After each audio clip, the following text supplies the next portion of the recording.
Hi everybody. I'm Katie Dunnigan. I'm an assistant director of international recruitment at the University of Wisconsin-Madison.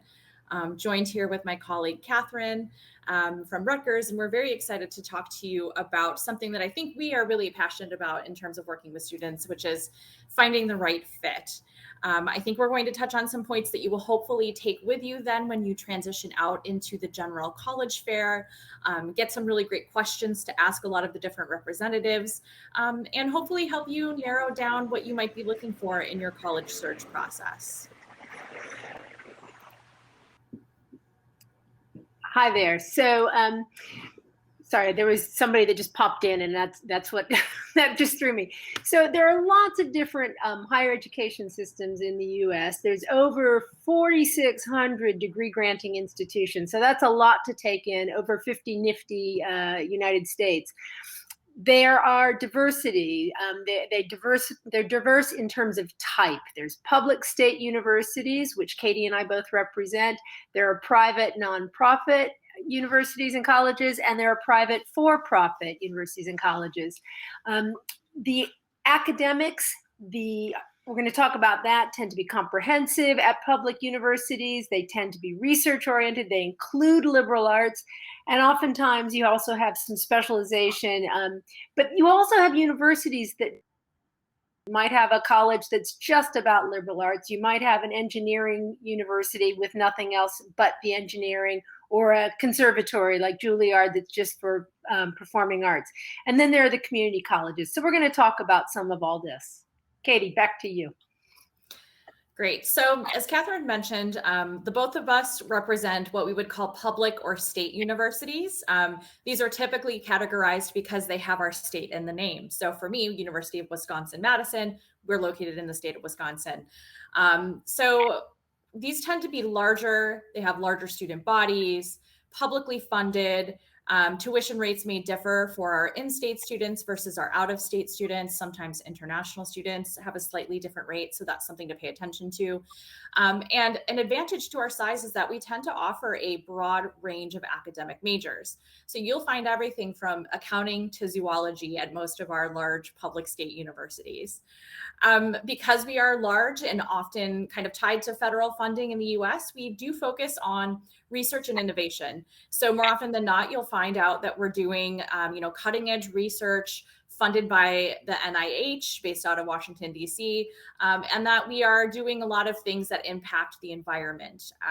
We're producing astronauts, we're producing CEOs, we're producing alumni in a wide range of different areas. And we have a close relationship to the state legislature. So in terms of the flexibility of changing some of our admissions policies and different things that happen, as a result of COVID, we often have to consult with our state legislature on those pieces. And the state legislature also often will dictate the funding structure as well. So that's important to note if you're looking at public universities and cost is of a concern to you. On the flip side, with private colleges, it's sort of the opposite. They tend to be a little bit smaller in terms of size. You may find that you have more funding opportunities that would offset the cost of tuition.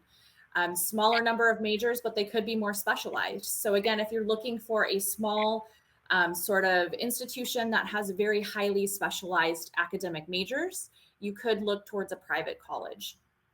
And then again, like I said before, you may find that you have a wide variety of those merit-based scholarships that offset the cost. And a lot of the private colleges have a very rigorous curriculum. So highly talented student body. You're going to be sort of competing and collaborating with other students who are often the most competitive in their high school classes, very similar to yourself. So be ready to be academically challenged in those venues as well. And I definitely want to touch on community colleges. I think these are great options for students. They are becoming more and more popular, I think, in these recent times because students are sort of exploring different academic areas of interest and kind of looking to determine what might be a good fit for them. And when you're planning out your kind of college career, you might come to realizations a little bit later in the process. And so community colleges serve as a great bridge in terms of helping you have a little bit more flexibility in what you're looking for. So if cost is of a big concern, a lot of community colleges offer some of those lower tuition and fees. Articulation agreements sort of play into that, because you could start at a community college with those lower tuition and fees, and then have a guaranteed transfer agreement to a number of different universities across the United States, and sort of offset your costs then for those first 2 years. So it's a really great way to be kind of economically conscious, but also prepare yourself to enter into a four-year institution. If you're a student who maybe, had a bump in the road here or there, or you're concerned about like your level of academic rigor or your performance, a community college is a really great way to improve your academic transcript. So, maybe you feel that you need a little bit of kind of priming or prepping before you transition into a four-year institution. They can provide that for you there. It's also really great in terms of easing the transition from high school to college. You'll be going to a much smaller campus generally. There's often highly diverse students there. There's really great small communities that you can build. And so it's a really wonderful way for you to sort of transition, from high school from another country into the United States. And many of the community colleges in the US do offer housing as an option as well. So it's very similar to when you would then attend a four-year institution.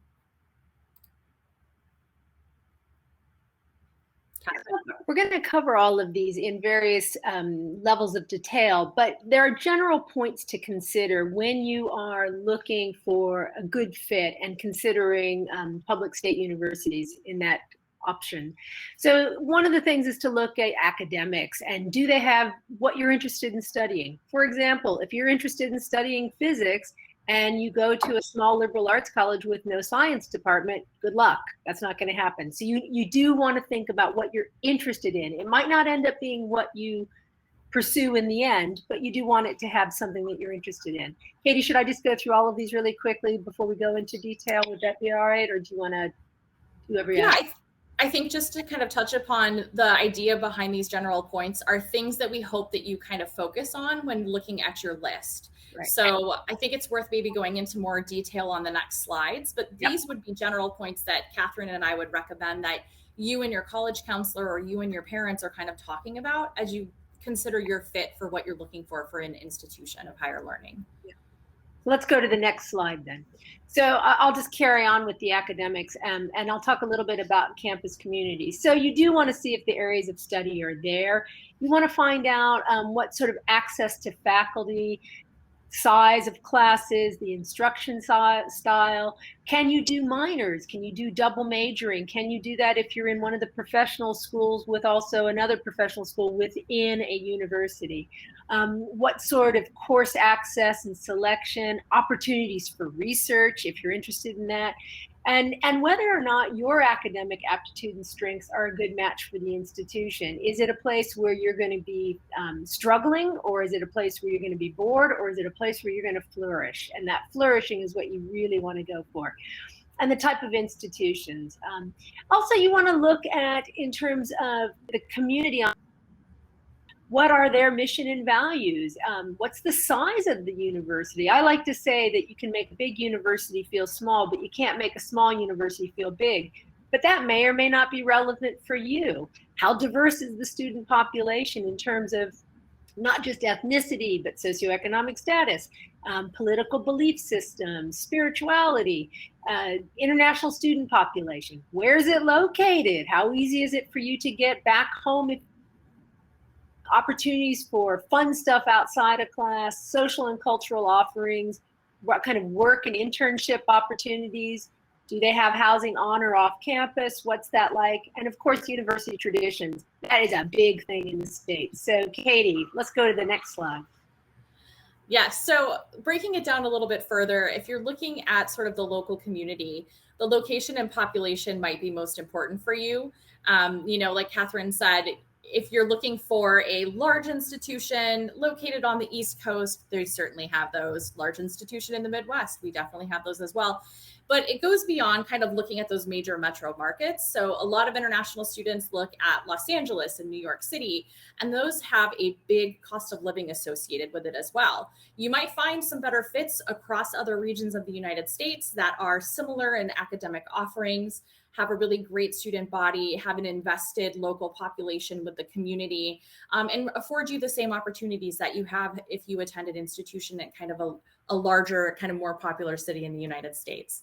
If transportation is important, you definitely want to find out, do most students have cars on campus? And as an international student, what does that mean for me? How am I going to get around campus?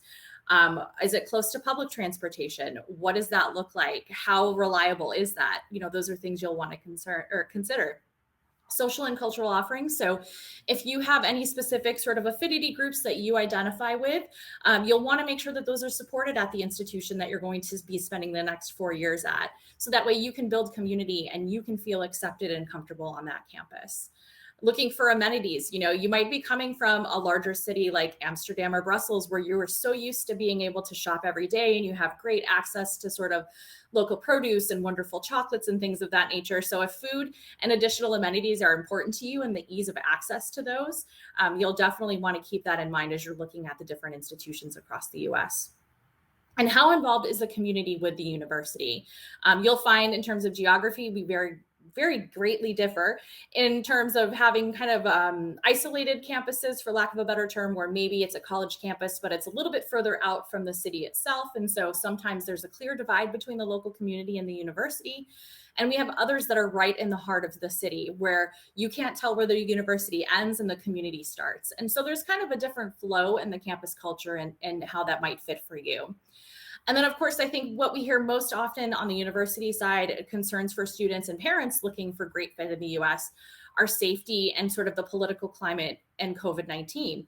So, we're often asked about safety precautions that we have on our campuses, from emergency telephones to services where students will actually walk other peer students to different classes at night, and kind of asking about what the police force does. Most institutions will have some kind of a police force or a security office that closely monitors the comings and goings of students. They often will have to check in with a card in the residence halls. So some of those things are built in.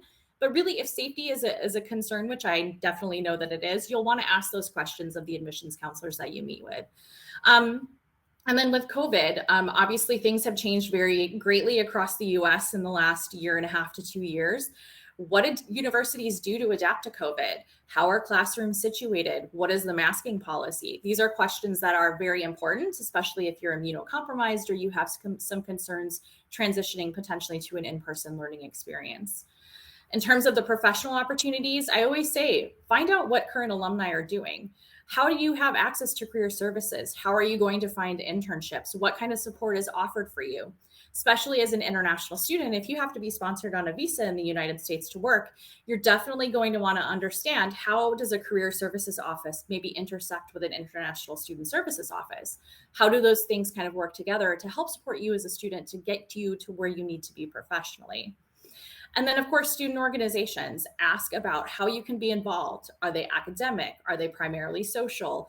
Are you wanting to experience some of that traditional American Greek life that we have? We definitely have those opportunities across a variety of campuses. But what does that look like where you're interested in attending? And then, of course, internships and co-ops, being involved as a volunteer in the community. If research is of importance to you, ask about research opportunities that students are participating in, if there's any unique programs around research. And then know that you're going to be connected to a vast alumni network after you graduate. You're not just coming to our institutions for 4 years and then kind of done. You come for 4 years, you're a member of our community and our family once you graduate, and those networking opportunities are very valuable for you moving forward.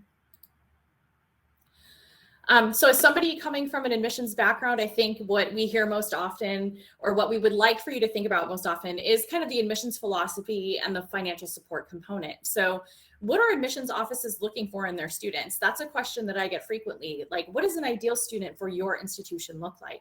And so I think that's a really great question to ask admissions reps, because they will let you know, if they're looking for students that are academically engaged and socially active, and kind of how that fits into their specific campus or their guiding philosophy for their office.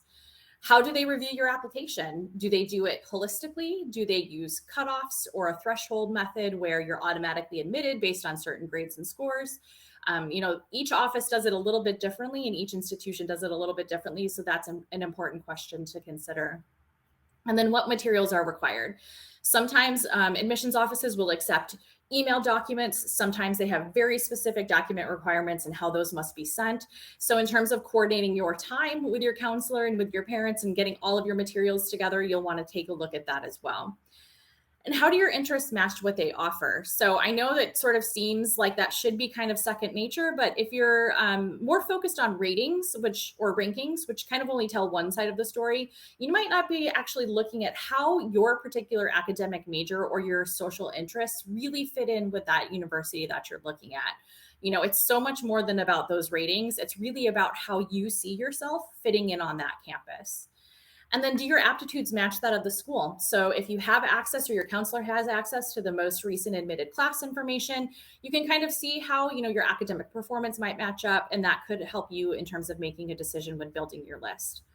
Most recently, a lot of institutions, especially public universities in the US, went test optional as a result of COVID. So a good question to ask is if schools are test optional or test blind. Meaning, if I send you a test score, will you use it in the review process? If not, what does that look like?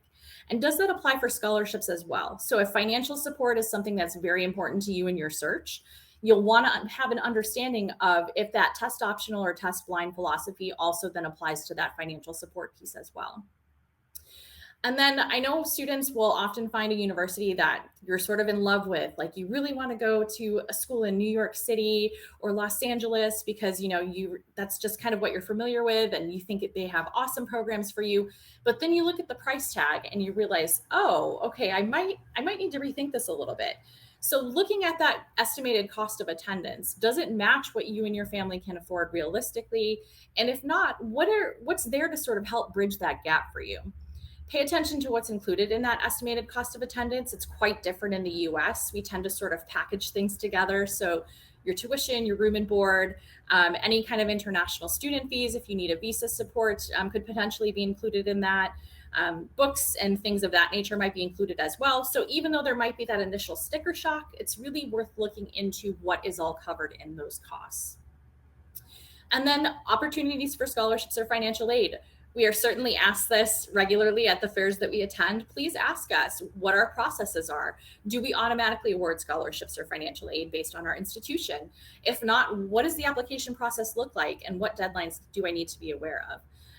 And then, can I work on campus as an international student? That's a really great question. Sometimes it is a little bit limited in that we would like you to work on campus because of visa regulations, and it's really easy for you to then be a student first and then an employee second, but still have a little bit of that financial support that you might need to help you get to where you want to be.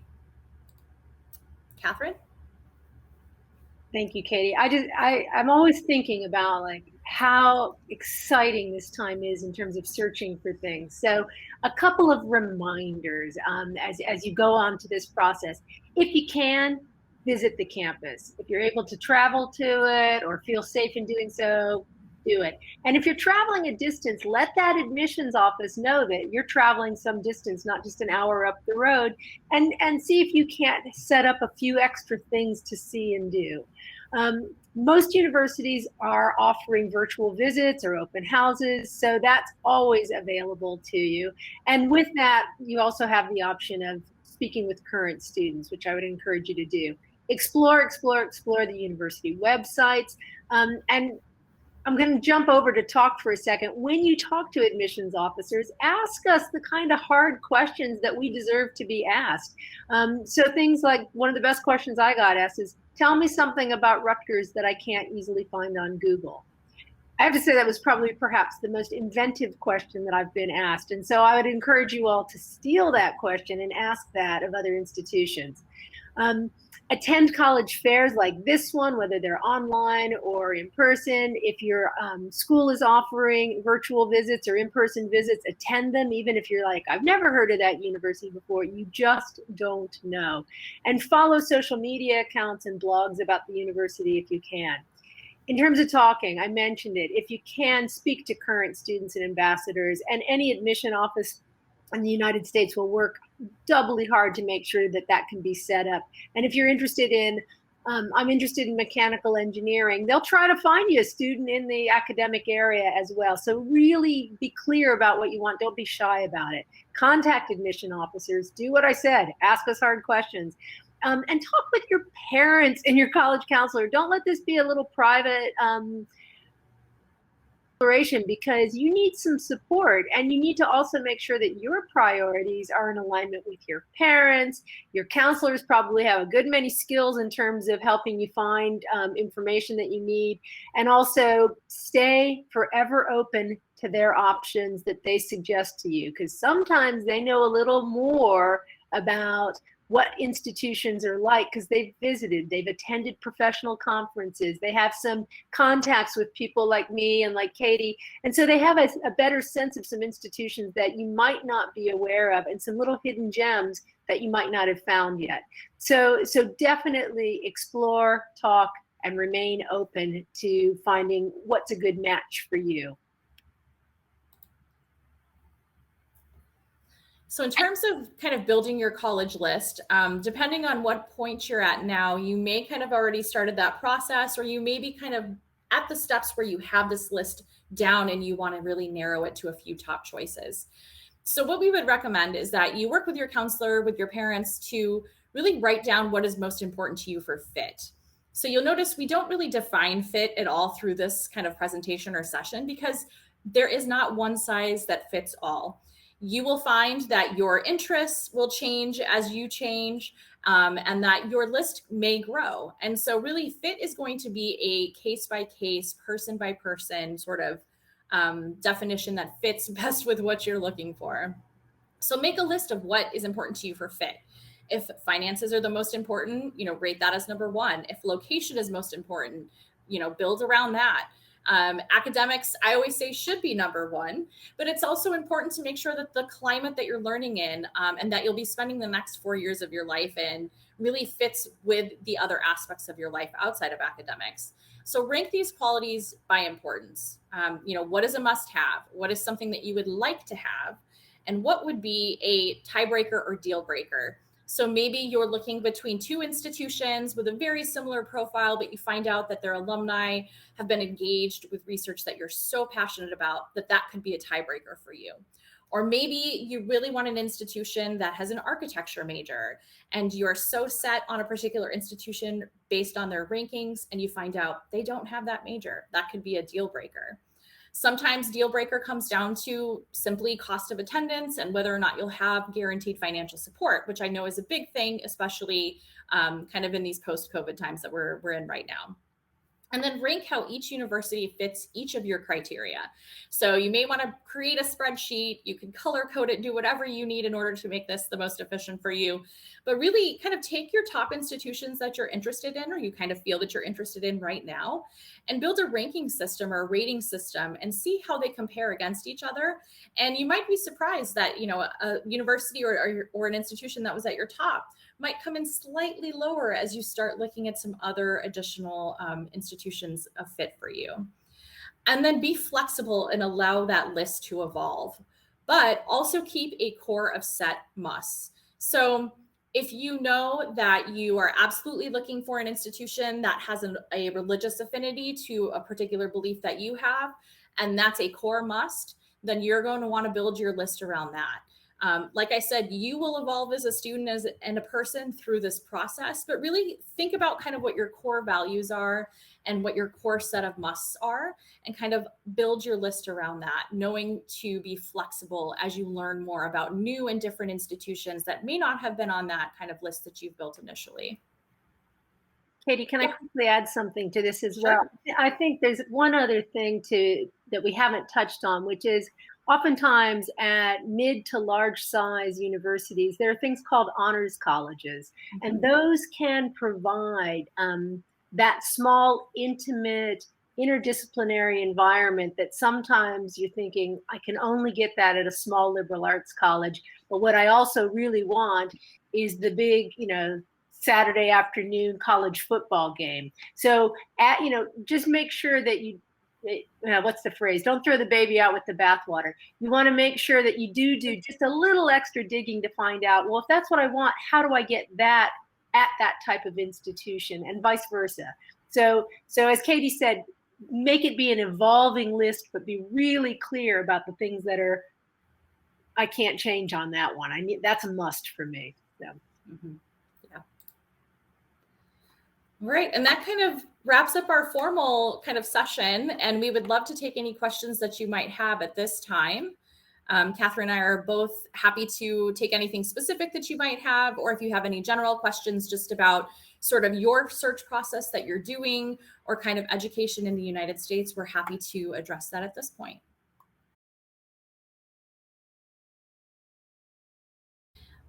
Is there an ideal score for the TOEFL test or the SAT test? Well, that's an interesting question. I would say it depends. And that is an answer that you will get from a lot of institutions across the US because we do vary so much. You will find that if English proficiency is a requirement, is a test requirement for your particular institution that you're looking at, they will often have a minimum score that you have to achieve. If you don't hit that minimum, then they may offer a pathways program or kind of a bridge program that will allow you to enter that particular school kind of probationary. And then if you pass English with a specific score or grade in that first year, then you're fully then admitted to the institution. With SAT, it's a little bit tricky because so many institutions are test optional as a result of COVID-19. There's a really great website called fairtest.org. I would recommend that you take a look there to see if the institutions that you're looking at are test optional. And again, similarly, the schools that are asking for those tests may have a set minimum or a competitive range. So it's important to ask those questions of the specific institutions because they will differ from school to school. So Catherine, we had another question. Are there special scholarships open to international students? Quote Katie, it depends. Different institutions will have scholarships that are specific for international students. Certain institutions will have merit-based scholarships that are eligible to highly qualified students who happen to be international students. And so there's no one rule. And then within different divisions of institutions, there might be scholarships. So for example, within a school of engineering at a university, there might be a scholarship specific for international students. School of business, alumni might have donated generously, and there may well be scholarships. So there's no one answer on that. I think if financial support in the form of scholarships is key, then when you get your mid-size list, do a quick search and see what kind of scholarships are available and how that factors into the overall price that Katie outlined earlier. Katie, anything you'd add to that, or did that? Because it does really depend. It just that's pretty much what I would say. I think because of the wide variety. So variety is a great thing, right? It means you have a ton of choices, but it also means that each place has the power to sort of set their own requirements. And so while variety and the options that you have are great, it can sometimes be a little bit frustrating when things aren't always the same and don't always align. So I will just acknowledge that. So another question we had is, when is the deadline to sign up for most universities when you want to start attending next fall? So again, this would be a question that you would be able to answer doing a little bit of research on the institutions that you are interested in. Some institutions in the US do something called early decision, which is a binding admission criteria where if you apply to an early decision school and you are accepted, it means that you have to decline any other offers of admission that you receive. Some offer early action, which is traditionally non-binding, and that means that you might get an admissions offer traditionally in December or January. And you have until May then to make that decision.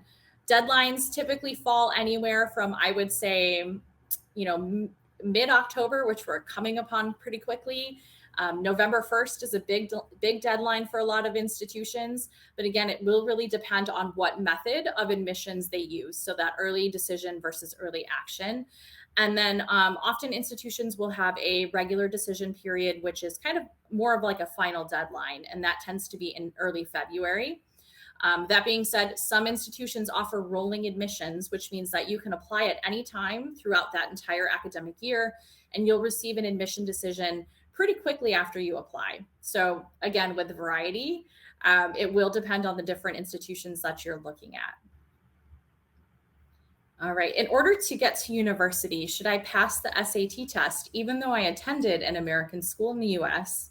And now I am a European school in Europe with English as the leading language. So I think you're referring to maybe an English proficiency test as opposed to an SAT. So if English was your language of instruction entirely for all years of your education, you typically don't need to provide any kind of English proficiency score. SAT is a little bit different. You're going to be tested on multiple subjects outside of just English. And so, again, with the test optional or test blind policy at institutions, you'll want to find out, is the institution I'm looking at no longer test optional? Some institutions did move away from that this year. And then you do want to be prepared to take the SAT. I will say this is a personal choice between you and your family and your counselor. We certainly understand that if you don't have access to testing centers because they've been closed or you have to travel a substantial distance, we are aware of those issues. But if you are looking at a particular institution that is pretty clear in needing a test score, you should plan on taking that test. All right. Do you have any advice for students interested in applying to your institutions, and what makes your university the right fit? Catherine, I'll let you take this one. Oh, that's such a great question. So I'm going to just say really quickly, if you're asking specifically about Rutgers, I'm going to describe our students. And our students are, in a word, scrappy, which is a compliment. They are hardworking, they're curious, they're authentic, they're diverse. They're committed to social justice issues, community service, and they like to have a good time too, but they are academically very rigorous. So if that sounds like something you're interested in, then take a look at us. So how do you know if it's the right fit? Yeah, that's such a good question. So I like to always tell this story about, it's like trying on a pair of jeans. If you saw the inseam and waist size on the shelf and you're like, oh, those will fit me, you grab them, you might just pay for them. That might not be the right fit. You got to try things on. Well, you can't try on 5 different universities, but you do what we talked about earlier. Can you visit it either in person or virtually? Can you speak to current students?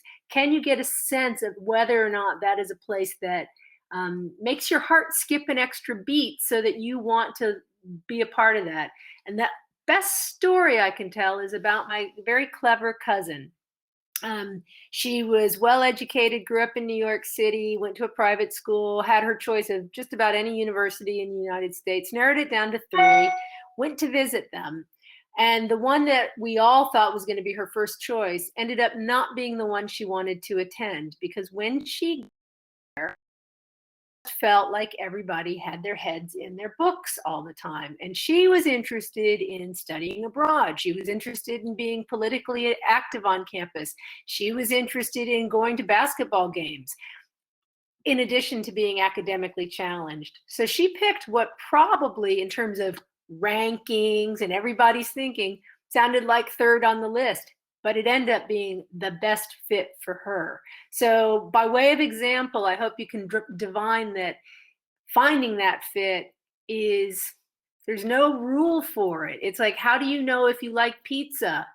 Like you know it when you know it. And it's such a stupid answer, and I apologize for that. But you have to ask the things that are really important for you to find out what's the best fit. Katie, anything you'd add to that? I think those are really great examples, and they both resonated with me. But really, what makes each of our institutions the right fit is really so subjective.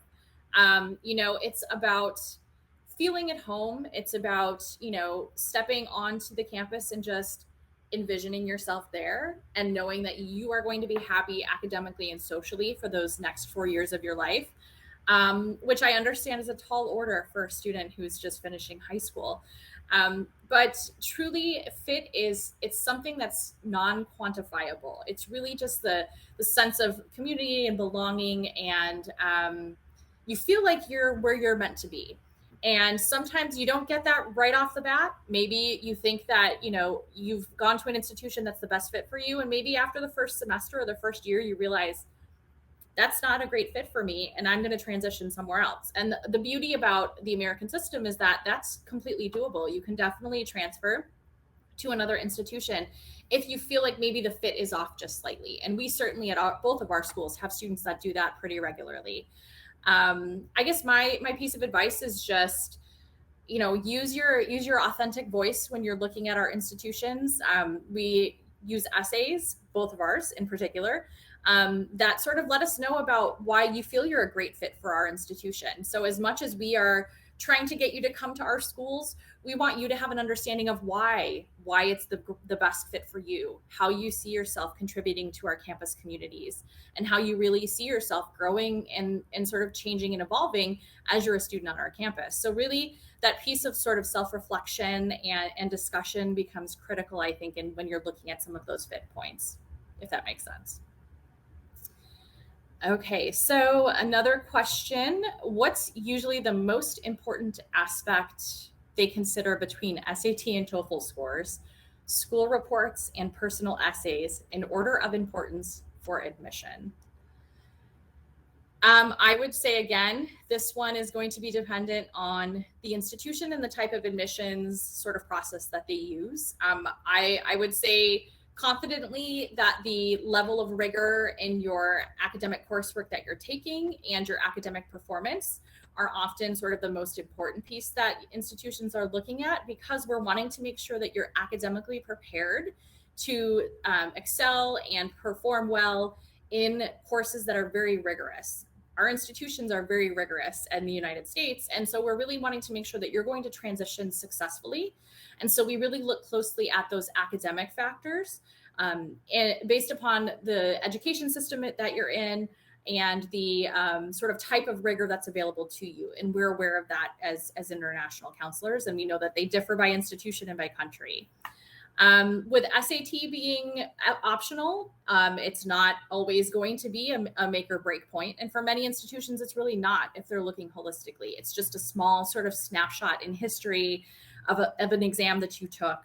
And maybe you didn't do as well as you thought you did. And so that's why we tend to look more so at your academic competency and capabilities. And then I would say personal essays likely come next if we're looking at like a hierarchy. Those essays are really where we can sort of gauge your proficiency in college level writing, and also your fit for our institutions. So if we have a additional essay that's required that's specific for your particular school that you're looking at, we're going to want to see that you've done your research on our institution, but not in a way that you just sort of throw facts back to us that we can find on our website, but rather, like I said before, ways that you really see yourself fitting on the campus. So maybe looking into some research that's happening, looking into specific aspects of different academic programs that you might be interested in, or social activities that we do on campus. Those are pieces that we also then look at on your application, as well as your involvement. So we're looking to see that you're involved in leadership opportunities, clubs and organizations, if that is offered at your school. If it's not, that's not something that we generally sort of count as a strike against a student in the application process. Catherine, do you have anything that you would like to add?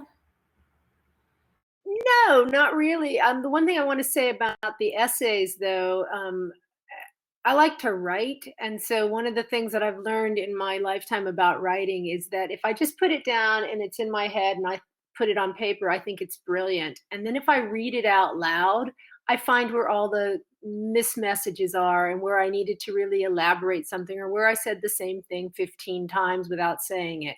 So as you're writing it, and I stress you're writing it, nobody else, because the authenticity is very apparent if somebody else wrote it for you. You write it, read it aloud, read it to the wall, read it to your pet, read it to your friends, read it to your parents, read it to your counselor, and edit, edit, edit until you get it saying exactly what it is you'd like to say. So spend time on it. Don't rush it. I guess that's the one thing I would add to that, because it is an important element. We had one more question that came in. Would the Cambridge Proficiency Exam C2 and IB English HL certificate suffice to prove one's English skills if you followed a non-English secondary education, or is the TOEFL IELTS obligatory? Again, it depends. So I think you should be aware that you're going to be well versed in many admissions websites on universities' web pages. Each institution kind of goes out of their way to really spell out exactly what those specific requirements are. So some institutions will absolutely take Cambridge proficiency exams. Some will take IB English HL scores. Others are very specific about saying, nope, we don't consider those things. You do have to take a TOEFL, IELTS, or a Duolingo English test, or the Cambridge English test, or the Michigan. There's a lot that you can take.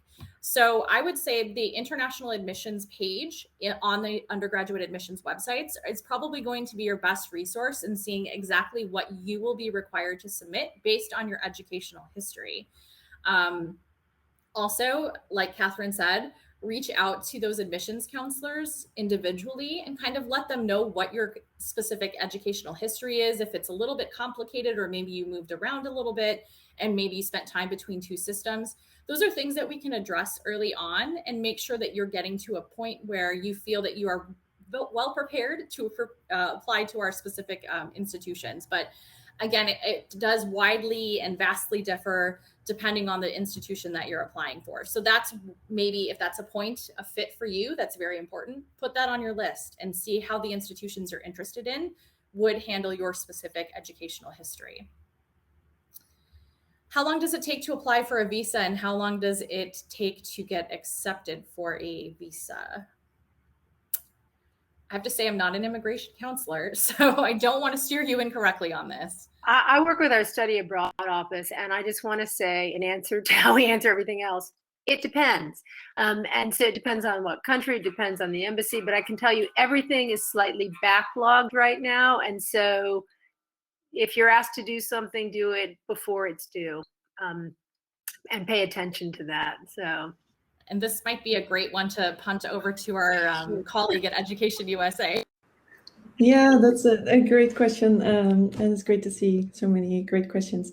Maybe that's a question, I'm not sure which country you're in, but just to visit the Education USA advice booth and ask your question there. You can speak to an advisor from your country.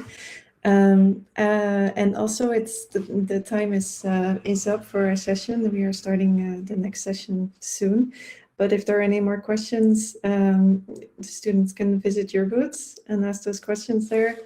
Thank you so much for sharing all of your insights. This has been a great start to the fair, and really helpful for everyone.